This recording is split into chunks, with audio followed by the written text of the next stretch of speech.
Hi friends, welcome to talkie talks. आज मैं इस वीडियो में एक अच्छी सी कोरियन पॉलिटिकल थ्रिलर मूवी कहानी को एक्सप्लेन करूंगी। इस मूवी सच में हुई वास्तविक घटनाओं के आधार पर बनाया गया है। मूवी में ज्यादातर कैरेक्टर्स का नाम असली घटनाओं का ही रखकर कुछ कैरेक्टर्स ऐड किया है। मूवी तो बहुत अच्छी है, इसलिए एंड तक जरूर देखिएगा। वीडियो डिस्क्रिप्शन में टेलीग्राम लिंक पर क्लिक करके हमारे टेलीग्राम चैनल में ज्वाइन करें और मूवी अपडेट्स को जानते रहिए। Now let's start our video.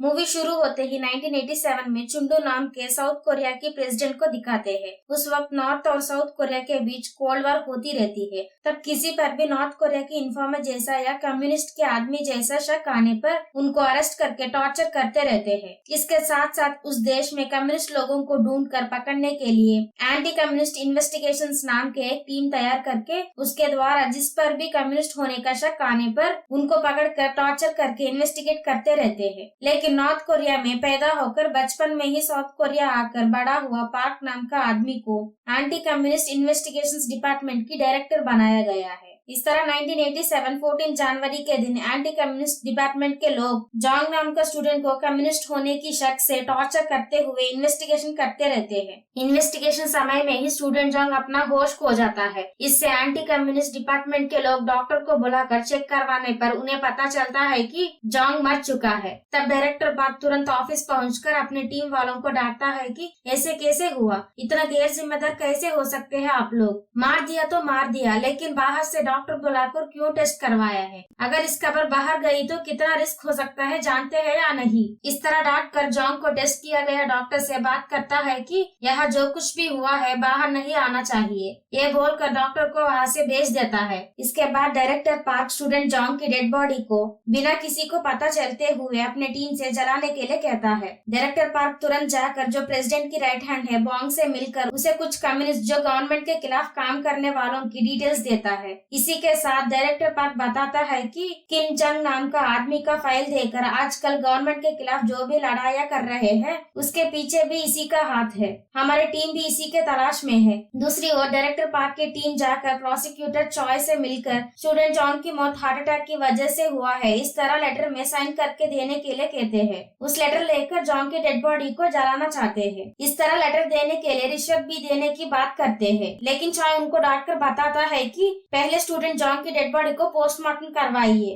अगर उसकी रिपोर्ट में उसकी मौत का वजह हार्ट अटैक आया तो तब मैं बॉडी जलाने की परमिशन लेटर दे सकता हूँ। तब डायरेक्टर पार्क की टीम चॉय को बहुत समय रिक्वेस्ट करने के बाद भी चॉय नहीं मानता है। इससे उसके सुपीरियर से चॉय पर दबाव डालने पर भी चॉय कहता है कि अगर जरूरी हुआ तो अपने सीनियर ऑफिसर के खिलाफ जाकर अपनी नौकरी खोने के लिए मैं तैयार हूँ, लेकिन मैं इस तरह फेक सर्टिफिकेट में साइन नहीं करूंगा। इससे एंटी कम्युनिस्ट डिपार्टमेंट की टीम जॉन की मौत हुआ है की बात किसी को नहीं पता चलना चाहिए इस तरह सोचते रहते हैं, लेकिन चॉय कैसे भी करके जॉन की मौत होने की बात सबको पता चलना चाहिए। चॉय इस तरह सोचकर तुरंत अपनी दोस्त को बताकर जॉन की मौत होने की बात न्यूज रिपोर्टर्स तक लीक करवाता है। इससे जॉन मरने की खबर न्यूज़पेपर्स में आने से सारे लोगों को पता चल जाता है। इससे सारा मीडिया में यही ब्रेकिंग न्यूज बन जाती है। उसी समय गवर्नमेंट ऑफिसर्स मीटिंग रखकर पूछने पर जो एंटी कम्युनिस्ट डिपार्टमेंट के हेड पार्क उन्हें बताता है कि मैं सबको यकीन दिलाता हूँ कि स्टूडेंट जॉन की मौत हार्ट अटैक की वजह से ही हुआ है,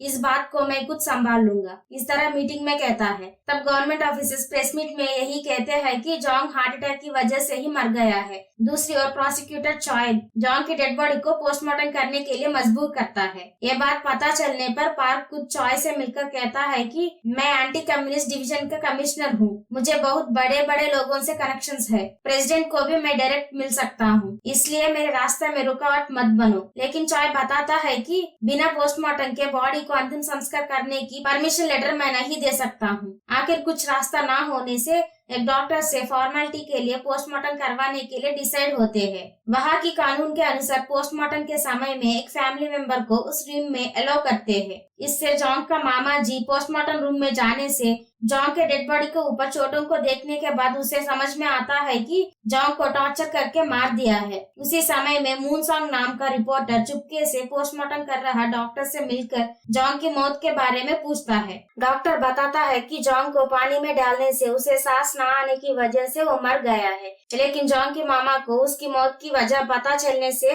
पार्क तुरंत उसे अरेस्ट करवाकर उस कब्र बाहर ना जाने की कोशिश करता है। लेकिन रिपोर्टर मून संग डॉक्टर से जॉन की मौत का कारण पता करने के बाद तुरंत अपना न्यूज़पेपर ऑफिस पहुंचता है। लेकिन पार्क पहले से ही गवर्नमेंट से सारा मीडिया कंपनीज को ऑर्डर पास करवाता है कि अगर कोई भी मीडिया कंपनी जॉन की मौत की खबर छपवाया तो उन पर कार्रवाई होगी। लेकिन मीडिया लोग हिम्मत करके जॉन को टॉर्चर करके मार दिया है एक खबर न्यूज़पेपर्स में डालते हैं। इससे जॉन की मौत की वजह कितना रोकने की कोशिश करने के बाद भी कुछ नहीं कर पाते हैं। तुरंत एंटी कम्युनिस्ट डिपार्टमेंट की कमिश्नर पार्क अपनी टीम की जोहान और एक और ऑफिसर को बुलाकर कहता है कि जॉन की मर्डर केस में आप लोग पुलिस के हवाले में हो जाइए। ये सुनकर जोहान पूछता है कि हम क्यों गिरफ्तार होंगे, जॉन की मौत की वजह सिर्फ हम दोनों नहीं है ना। ये सुनकर पार्क कहता है कि सारा टीम अरेस्ट हो गया तो बहुत बड़ी इंक्वायरी शुरू हो सकती है, हो सकता है हमारी डिपार्टमेंट को ही निकाल सकते हैं। अगर तुम दोनों अरेस्ट हो गया तो मुझे पता है तुम लोगों को कैसे बाहर निकालना है। इससे जोहान मान जाता है। इसके साथ साथ पार्क प्रोसिक्यूटर चॉय को भी उसकी नौकरी से निकालकर अरेस्ट करवाकर जेल में डलवाता है। लेकिन चॉय अरेस्ट होने की पहले से ही जॉन का पोस्टमार्टम रिपोर्ट न्यूज रिपोर्टर को देकर चला जाता है। दूसरी ओर पार्क की टीम की जोहान और एक और ऑफिसर पार्क पर भरोसा करके अरेस्ट हो जाते हैं। तब उनको पुलिस वाले जेल में डाल देते हैं। उसी जेल में हॉन्यांग नाम का आदमी सिक्योरिटी गार्ड की काम करता रहता है। लेकिन उसी जेल में ली नाम के जर्नलिस्ट को भी रखते हैं, क्योंकि ली गवर्नमेंट के खिलाफ खबर लिखना और कुछ झगड़ों का कारण भी है, इसलिए उसे जेल में डाला है। जर्नलिस्ट ली जेल में होने पर भी सिक्योरिटी गार्ड हॉन्यांग की मदद से जेल में जो कुछ भी हो रहा है वो सब बुक्स में लिखकर जेल के बाहर सरकार के खिलाफ जो काम करते हैं ली उन कार्यकर्ताओं तक वहाँ की खबरें पहुंचाता रहता है। वास्तव में किम जम नाम का एक कार्यकर्ता सरकार जो अन्याय कर रही है उसके खिलाफ आंदोलन करता रहता है। इसी कारण किम जम को अरेस्ट करने के लिए पुलिस वाले उसे ढूंढते रहते हैं और एंटी कम्युनिस्ट टीम भी उसी को ढूंढते रहते हैं। इससे किम जंग किसी को नहीं पता चलते हुए कुछ दिन मंदिरों में और कुछ दिन चर्चों में छुपता रहता है। लेकिन जेल में है जर्नलिस्ट ली भी किम जंग का फॉलो होने से समय समय पर जो उनसे कहना चाहता है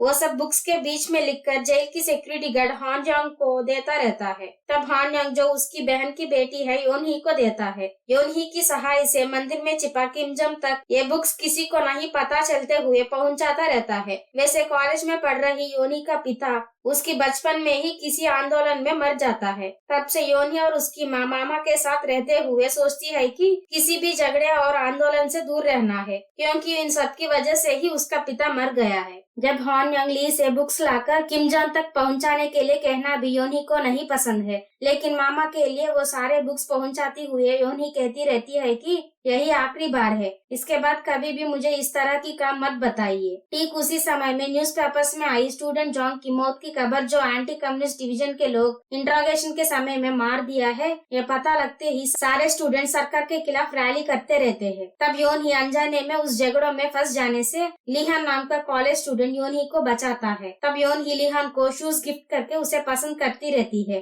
दूसरी ओर एंटी कम्युनिस्ट डिपार्टमेंट के कुछ ऑफिसर्स जब चाहे तब जेल में जाकर जो अरेस्ट हो गए 2 ऑफिसर्स से मिलते रहते हैं। अगर जेल के ऑफिसर्स उनको जेल में आने से रोकने पर एंटी कम्युनिस्ट ऑफिसर्स जेल के ऑफिसर्स को पीट कर जेल में जाते रहते हैं। तब जोहान सोचता रहता है कि हमको बताया गया कि जेल जाने के बाद हमको बाहर जल्दी ले आएंगे, लेकिन अब हमको बाहर ले आने के लिए कुछ नहीं कर रहे हैं। इस तरह सोचकर जोहान जो ऑफिसर्स आए हैं उनसे कहता है कि हमें जेल में से जल्दी बाहर ले आने के लिए डिपार्टमेंट की ऑफिस पार्क को बताइए। अगर ऐसा नहीं किया तो हम कोर्ट में आप सबका नाम बता देंगे। ये बात पता चलते ही डिपार्टमेंट हेड पार्क तुरंत जेल जाकर जोहान और दूसरे ऑफिसर से मिलकर कहता है कि मैं तुम दोनों के अकाउंट्स में $1,00,000 जमा करवाता हूँ। ये सुनकर जोहान कहता है कि हम दोनों को जेल में डलवाकर हमारी जीवन बर्बाद करके अब हमें $1,00,000 देने की बात कर रहे हैं। हमें तुम्हारा पैसा नहीं चाहिए। तुम पहले जो वादा किया है उसी प्रकार हम दोनों को बाहर नहीं ले आया तो मैं सच बता दूंगा। जॉन की मौत के पीछे सारे लोगों का नाम मैं बता देता हूँ। ये सब सुनकर पार्क कहता है कि क्या तुम मुझे धमकी दे रहे हो? तुम मेरे खिलाफ जाकर अपना मुंह खोला तो तुम्हें क्या लगता है तुम्हारे परिवार वालों को मैं जान से कैसा छोड़ सकता हूँ? उन पर केसेस लगाकर उनको मार डालूंगा। तब जोहान डर जाता है और कहने लगता है कि मेरे परिवार को कुछ मत करना, तुम जैसा कहोगे मैं बिल्कुल वैसा ही करूंगा। दूसरी ओर योन ही जिसे प्यार कर रही है लीहान, वो एक स्टूडेंट लीडर है। लीहान हमेशा कॉलेज में मीटिंग्स रखकर सरकार कर रही अन्याय के बारे में स्टूडेंट्स को बताकर उन सबको भी आंदोलन में शामिल करता रहता है। ये सब देखकर योन ही लीहान को प्यार करने पर भी सोचती रहती है कि इस तरह के आंदोलन के वजह से ही मैं अपने पिता को खो चुकी हूँ। इस तरह सोचकर योन ही लीहान को देखकर कहती है कि ये सब छोड़ दो, इस झगड़े और आंदोलन से हमें क्या मतलब है। लेकिन लीहान योन ही की बात ना मानकर सरकार कर रही अन्याय के खिलाफ आंदोलन जारी रखना चाहता है। उसी समय में जो कोरियन प्रेसिडेंट है चुंडू घोषणा करता है कि मैं इलेक्शंस को रद्द कर रहा हूँ और अगले प्रेसिडेंट को भी मैं खुद चुनूंगा। ये सुनकर सारे लोग सोचते हैं कि ये ठीक नहीं है, क्योंकि चुंडू अपना जीवित समय तक उसका पसंदीदा लोगों को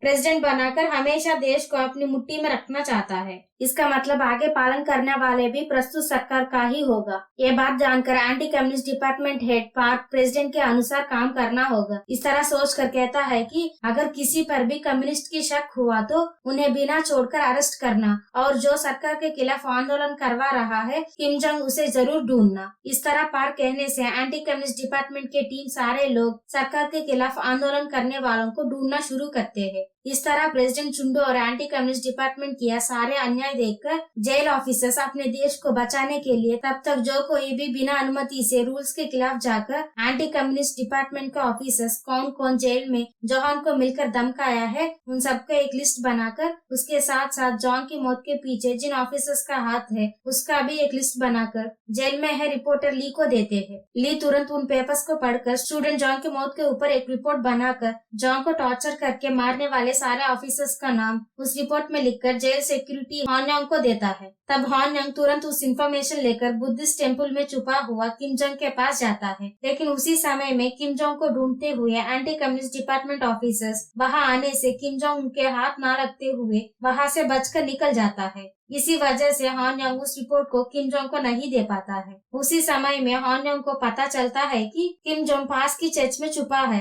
तुरंत हॉन योंग अपनी भांजी योन ही से कहता है कि हाल ही में स्टूडेंट जोंग की मौत लॉकअप में हुआ है ना, उस मौत के पीछे सारे ऑफिसर्स का नाम इस रिपोर्ट में है। इस रिपोर्ट किम जोंग तक पहुंचा है तो वह सारा देश को ये बात पता लगने दे सकता है। अब किम जोंग एक चर्च में छुपा है, अगर मैं देने गया तो मुझे पहचान सकते हैं, इसलिए तुम इस रिपोर्ट को किम जोंग को देना होगा। लेकिन योनी अपने पिता की मौत का कारण ये सारी झगड़े समझने की वजह से कहती है कि मैं कितनी बार बोली हूँ, मैं इस तरह की काम नहीं कर सकती, इस बार मैं आपका काम नहीं कर पाऊंगी, उस रिपोर्ट में जाकर उसे नहीं दे सकती हूँ। तब हॉन योंग सरकार के खिलाफ काम करने वालों को मदद करने की बात पता चलने पर एंटी कम्युनिस्ट डिपार्टमेंट के लोग हॉन योंग को बिना किसी वजह से अरेस्ट करके स्टूडेंट जोंग को मार दिया गया ठीक उसी कमरे में ले जाकर पूछते हैं कि किम जोंग कहाँ है। हम जानते हैं कि ये बात तुम्हें पता है। किम जोंग का पता बताने के लिए उसे टॉर्चर करते रहते हैं। तब हॉन योंग को छुड़ाने के लिए योन ही की माँ एंटी कम्युनिस्ट डिपार्टमेंट के बाहर स्ट्राइक करना शुरू करने से योन ही भी वहाँ जाती है।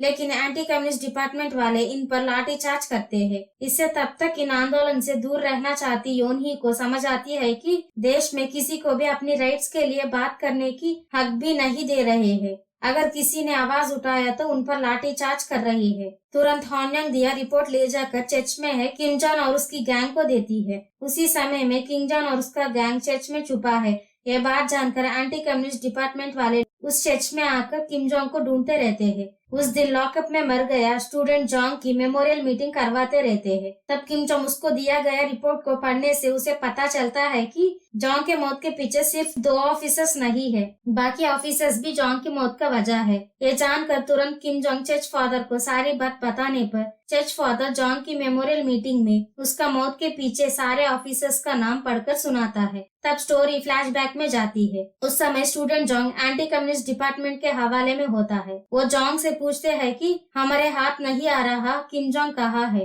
ये तुम्हें पता है, इसका इन्फॉर्मेशन हमें मिली है। किम जोंग कहाँ है, हमें बता दो। वरना अगर यहाँ तुम्हें मार भी दिया तो हमें कोई कुछ नहीं कर पाएंगे। इस तरह टॉर्चर करते हुए पानी में डालने से जोंग को सांस नहीं आने की वजह से वो मर जाता है। इस तरह चर्च फादर के द्वारा जोंग के मौत की वजह और सारे ऑफिसर्स का नाम सारा देश को पता चलने से प्रेसिडेंट और सरकार के खिलाफ सारे स्टूडेंट्स रास्ते में आकर स्ट्राइक्स करना शुरू करते हैं। तब प्रेसिडेंट चुंडू सारे देश के लोग उसके खिलाफ होने की डर से एंटी कम्युनिस्ट डिपार्टमेंट से उसका कोई लेना देना नहीं है, ये सोचकर एंटी कम्युनिस्ट डिपार्टमेंट के हेड पार्क और उसकी टीम को अरेस्ट करवाकर जेल में डाल देता है। ठीक उसी समय में जेल से रिलीज हुआ प्रोसिक्यूटर चॉय एंटी कम्युनिस्ट डिपार्टमेंट वालों को देखकर कहता है कि मैं आपके अनुसार सर्टिफिकेट पर साइन नहीं किया तो मुझे जेल में डाल दिया है। अब मैं रिलीज हो गया हूँ, लेकिन आपके डिपार्टमेंट प्रेसिडेंट की शाबाशी के लिए उनके राजनीतिक प्रत्याशियों को टॉर्चर कर दिया है। अब वही प्रेसिडेंट आप सबको अरेस्ट करवाया है। इस तरह कहकर हंसते हुए वहाँ से चला जाता है।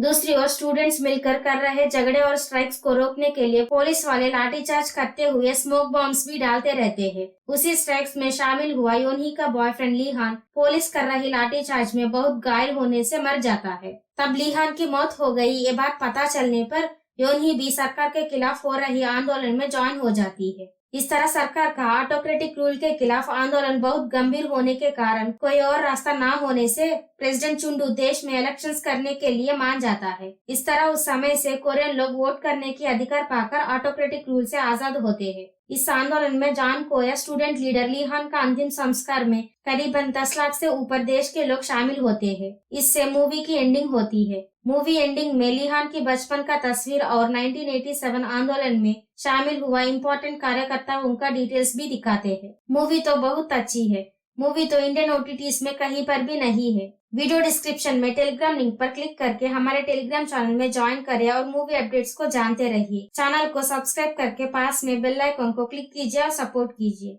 वीडियो पसंद आया हो तो लाइक करें और अपनी फैमिली और दोस्तों से शेयर कीजिए। Thanks for watching.